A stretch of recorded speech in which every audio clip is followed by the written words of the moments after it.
Guys, welcome back to our course for beginners. So this is the module number 10 and this is the last module of our course. I hope you have enjoyed all the modules of this course, and this is the last module, and we are going to see exception handling in programming. So how we can uh, handle the exception, we are going to see this.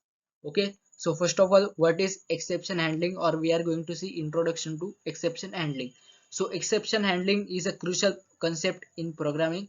It involves managing and responding to unexpected events or errors that occur during program execution. So it is a method to handle the unexpected events or errors that occurs during the program execution. So it provides proper execution handling, enhance the reliability and robustness of software. So why we handle this exception? Because we don't want unwanted unexpected event or error during our for our software. So this is very important. Now, why exception handling? So why we use exception handling? So as we have discussed earlier, programs can encounter unforeseen situations such as invalid input, resource unavailability, or unexpected behavior. So we can see different types of error can be happen during the program execution. So exception handling helps prevent crashes and provides graceful error handling mechanism. So it is used for handling that errors effectively, so there will be no unwanted event will be happen. Okay, so this is the reason why we use exception handling. So this can be asked in interview, why we use exception handling. Now exception basics. So we are going to see basics of exception. So an exception is an abnormal event that disrupts the normal flow of program. Like we are going to see division of any number, and if you provide 0 at the denominator, then there will be abnormal event will be happen. Like we cannot divide any number by using 0, because its output will be infinite and it will not shown in the console. So this is the exception. Exception can be caused by various factors including runtime errors, input output failures, and logical error. So as we have seen, if we are taking the input from user, and if user give the input as 0 for denominator, then there will be unexpected event will be happen. So this is the input output failures. Now exception handling mechanism. So we are going to see mechanism of exception handling. So first of all, there is a throwing exception. So first of all, we have to throw the exception. Compiler will throw exception. First of all, a program explicitly raises an exception when an error or exception condition occurs. So it will throw statement is used to signal an exception. So for throwing the exception, we use throw statement. So it is like a keyword, and this is the throw statement is used to signal an exception.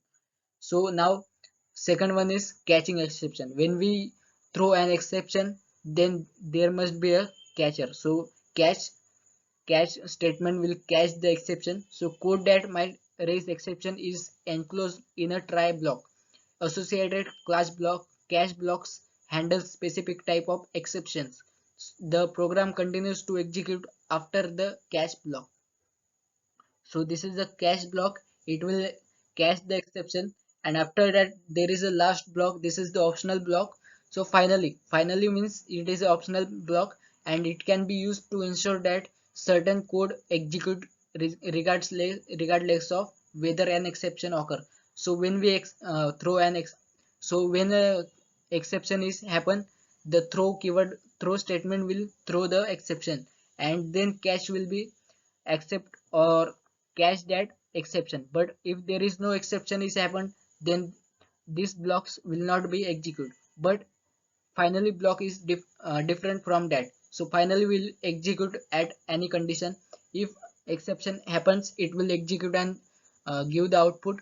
If exception not happens, then also finally keyword will be execute. So this is the there will be no condition, finally will always execute and give the output. So this is the work of finally block. Now common exception classes. So there are different types of uh, exception classes. So programming languages provide built-in exception classes to represent different types of errors. So there are different types of built-in exception classes to represent different types of errors. So now we are going to see by using example. So there are examples like null pointer exception. So this is one type of exception. Then there is a file not found exception. When we are trying to find a file which is not exist, then there will be file not found exception. And there is a arithmetic exception. So there are lots of exception which are built in, and we can user can also define the exception. We can create exception in Java. So null pointer exception, then there is a arithmetic exception, and there is one more exception is index of out of bounds. So this is the exception for arrays when we uh, try to uh, get the index which is not in this array. So this is the index out of bounds. Then arithmetic arrays means when we try to divide the number by using 0, then this is known as arithmetic exception. So now we are going to see one short program which handles the exception. So we are going to see that.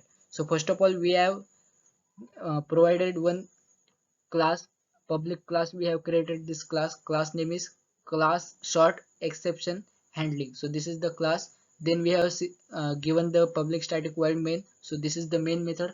And now we are going to uh, try this thing. So we have not seen the try block, but I want to tell you about try block because this is very important, and we have forget to uh, understand that, but I have planned to understand or teach you that by using this program. So try block means like we are going to try a block of code if it is providing the exception or not. So we can give the output as our convenience. So in try block we can try a block of code which can give the which can throw exception. So in that block we are going to enter a code which can provide unexpected events, or there can be errors can be happen. So here we have created one result variable, and in that we have 10 as a number or a numerator,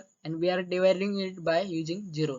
So as we can know that we cannot divide any number by using 0 because there is no output, because it can give infinite result. So there will be no, it is not correct manner to divide any number by using 0. So this will throw an arithmetic exception.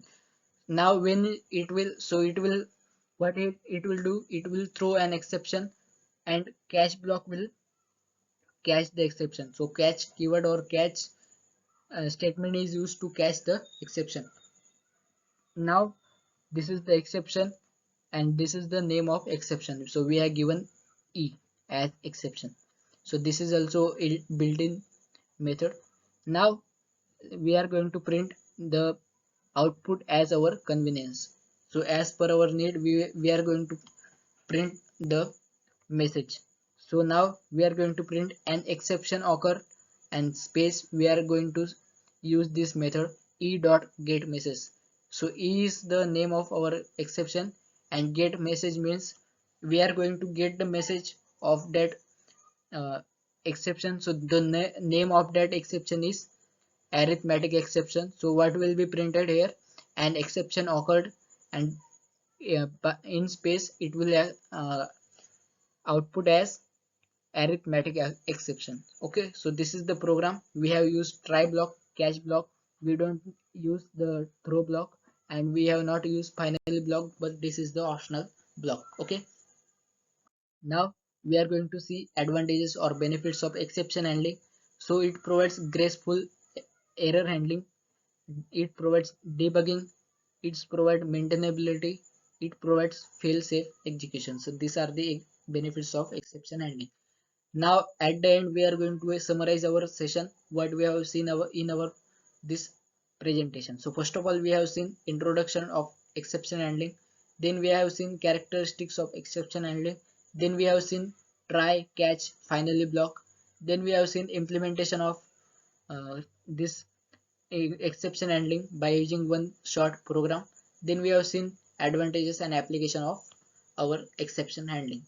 So this is all about our session. So I hope you have understood all the things. So if you have any doubt, then please feel free to ask. I will be happy to answer your questions. And if you understand all the things, then please like, share, and comment below that you have understood the things, because it will motivate me to create more videos like this. So thank you so much for watching, guys. Thank you.